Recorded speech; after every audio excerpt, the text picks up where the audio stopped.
In this short vlog, I will give you a construction update regarding the pre-selling project by DMCI Homes, which is located behind Robinson's Place Mall in Alabang Zapote Road, Las Piñas City. I will also show you the newly opened model unit that I wasn't able to show you on my first Sonora vlog. So if you're interested on investing a new home in the South, particularly in Las Piñas City, watch this video. Property investment ba ang hanap mo? For rental or for end use? Naghahanap ka ba ng condominium na affordable at the same time quality and spacious? Ikaw ba ay OFW na naghahanap ng investment sa Pilipinas, particularly sa Metro Manila? Kung yan ang hanap mo, mag-subscribe ka na sa channel na to.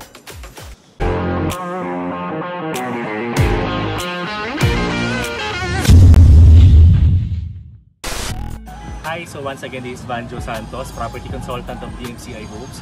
So as you can see, may construction site dito. Dito ako ngayon sa Sonora Garden Residential construction site sa may Alabang Zapote Road, Las Piñas.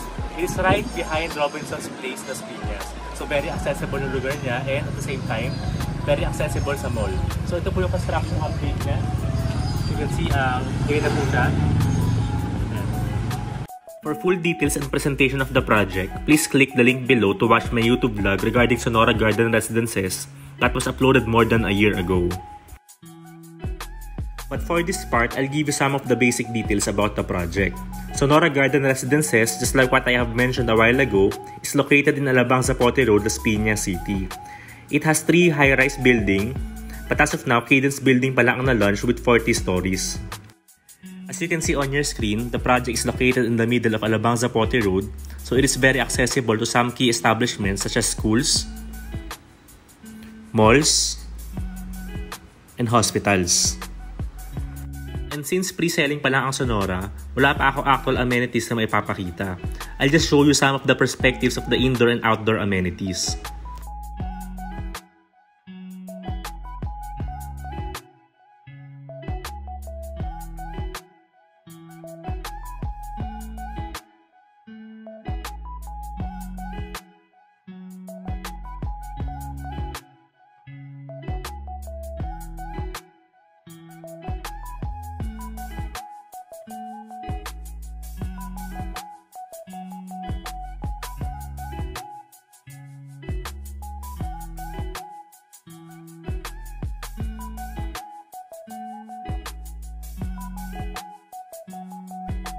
And by the way, the sales office is located at the ground floor veranda of Robinson's Place Mall. And beside that is the model unit. So, nandito ako ngayon sa may model unit ng Sonora Garden Residence. Actually, bago lang po ito. Before sales office lang. So, ngayon may model unit na po dito. So, it's a standard 2-bedroom D. 56 square meters na 2-bedroom size. So, actually, ito po, it's not bare. So, don't expect na ganito po yung unit ko upon delivery. Actually, fully furnished po ito. Iba dito, modified pa. So, ito po yung example ng modified unit or ng fully furnished unit with modification. So, sa papasok po tayo. So, pagpasok po natin, dito agad yung living area and kitchen area. So, sa living area, ito po yung space niya. So, enough to put a sala set here. Ayan po. Then ito po, hindi po kasama to. Hindi po to, yung mga inclusions po is, as in fully fitted lang po siya. Itong tiles, and then ganang wall. Pero ito po mga modified na po ito. Ayan. So, on the left side naman, pasok nyo, is the kitchen area. So sa kitchen area, kasama na dito yung mga cabinets. Ito po mga cabinets dito. Pero ito po, yung looks po nito is modified na. Actually, hindi po ganyan. Ito, pakita ko sa screen nyo kung ano yung example ng deliverable. Ayan po, pakita sa screen nyo. Then ito po, this is granite finish kitchen countertop. And kasama rin po yung cabinets dito na medyo minodified na rin po nila. Even itong faucet, itong mga ito po, hindi po ganito yung deliverable niya. Ayan. Itong provision for range hood, magkakaroon po, pero hindi po kasama syempre yung range hood mismo. Diyan na. Punta po tayo dito. Ito naman yung toilet and bathroom. Ito naman po again modified. Napakaganda na po ng itsura niya. Even yung mga toilet, kasama po yung mga toilet fixtures. Pero ito po, hindi po ganito yung itsura niya.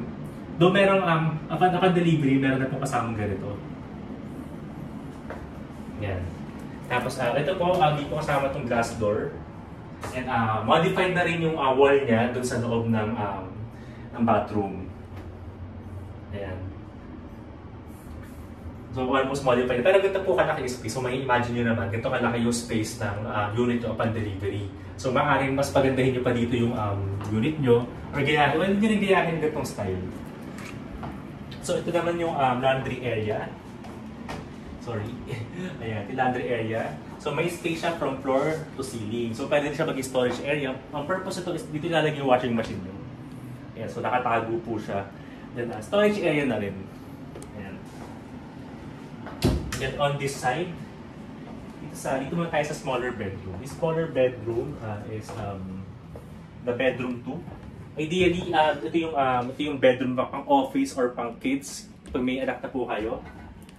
Ayan, ito kasi di po kasama to. Bali, pinilagay na po itong mga cabinets na to. Then may provision for window type aircon. Dito po, may window lang tayo para makita yung balcony dito. Ayan. Then, dito po tayo sa master's bedroom. So, this is the master's bedroom. Again, di po kasama itong cabinet. So, ito na po yung inclusion niya. Ito po, di po ito kasama. Ito, modified na itong mga wall na to. So, depende na po yan kung paano nyo gustong gawing style sa loob ng, ng unit nyo. Ito po yung may access sa balcony, sa bedroom.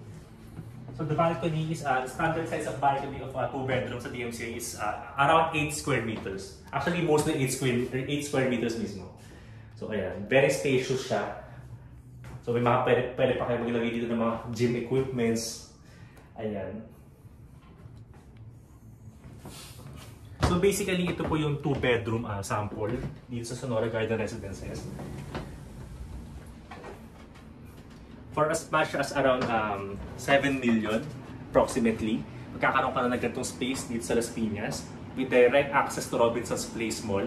So imagine the convenience, everything you need nasa Robinson's Place na. And again, like ko sinasabi to sa mga client ko, walang investment na nalugi sa tabi ng mall. So napakagandang location po dito for investment na rin, not just for end use, for investment din po. Kasi very promising. At the same time, siya sa pinakamura sa area. So value for money po talaga. So price per square po yung pag-uusapan. Sobrang malaki po yung advantage ng DMCA homes. As you can see, napaka-spacious po ng 2-bedroom. Perfect for family.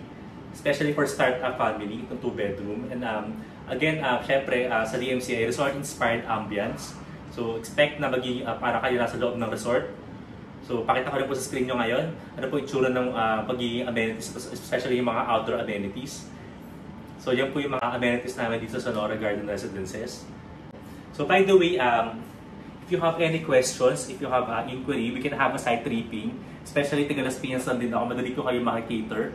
Kung gusto nyo magpa-site tripping dito sa model unit mismo, gusto nyo makita yung actual na construction site, dyan na naman sa likod ng Robinson. So pwede ko po kayo assist. So please message me sa mga contact details na nakalagay po sa screen nyo ngayon. So meron akong contact details sa mobile number ko, meron akong email address. At the same time, you can message me sa Facebook page or IG page. And again, please don't forget to subscribe to my YouTube channel. So I can give you more ideas about the current condominiums, pre-selling or even RFO of DMCI Homes. So again, thank you so much. This is Vanjo Santos, a property consultant of DMCI Homes. And I look forward to guide you home.